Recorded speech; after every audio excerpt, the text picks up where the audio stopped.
Je m'appelle Pauline Salle et je suis autrice-metteuse en scène. La raison de ce titre, c'est que ce sont finalement 4 personnages qui se demandent s'ils ont bien fait dans leur vie, comme on peut tous, ma foi, se le demander. Donc ça me semble plus intéressant qu'on se pose tous ensemble cette question, est-ce qu'on a bien fait ? C'est une prof de français qui travaille en province et qui se pose des questions sur sa vie, son métier, notamment donc sur l'enseignement. Et elle est prof principale d'une classe de 3e. Et elle veut les emmener à Paris pour un voyage scolaire. Et elle déboule un soir, très tard, chez son frère qui est artiste plasticien, elle ne l'a pas prévenu. Lui, il est un peu étonné de l'avoir arrivé là parce que, ma foi, ils ne s'entendent plus très bien. Et elle lui apprend qu'elle a abandonné cette classe en plein Paris.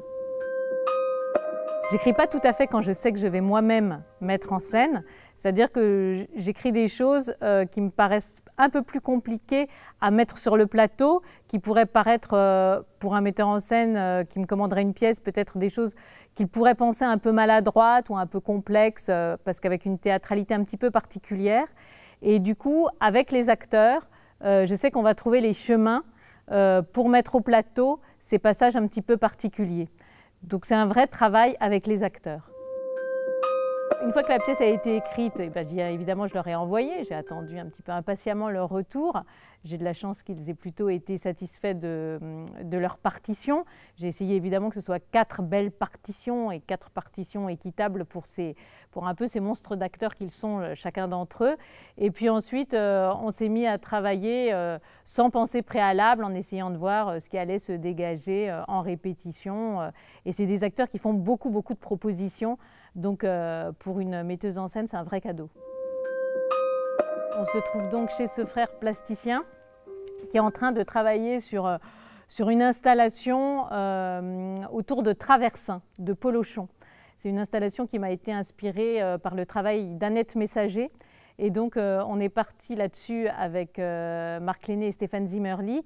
Et quand vous allez rentrer dans la scénographie de J'ai bien fait, sur le plateau, il y a donc 90 polochons.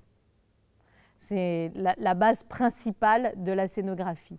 Et j'aimais bien ce lieu parce qu'en même temps, c'est un lieu concret, c'est le lieu d'un artiste. Et en même temps, avec tous ces polochons, on arrive très vite à aller dans l'abstraction, ce qui me paraissait intéressant. On cherche tous, je pense, en faisant du théâtre, à ce qu'on essaie de bouger tous ensemble, ou en tout cas de réfléchir, ou d'être un peu mouvementés tous ensemble. Et c'est vrai que finalement, je trouvais ça intéressant d'arriver à se questionner ensemble sur le fait qu'on essaie d'agir pour beaucoup en conscience, et que malgré tout, on ne peut pas dire que le monde aille magnifiquement bien. Donc c'était un peu se questionner ensemble là-dessus, qu'est-ce qu'a fait cette génération et qu'est-ce qu'elle laisse à la nouvelle, puisque parmi les personnages, il y a des gens qui ont à peu près entre 40 et 50 ans, et puis une jeune fille qui est plus jeune, qui a environ 22 ans. Qu'est-ce qu'on laisse à cette génération-là et comment elle va pouvoir se saisir du monde et de notre société ?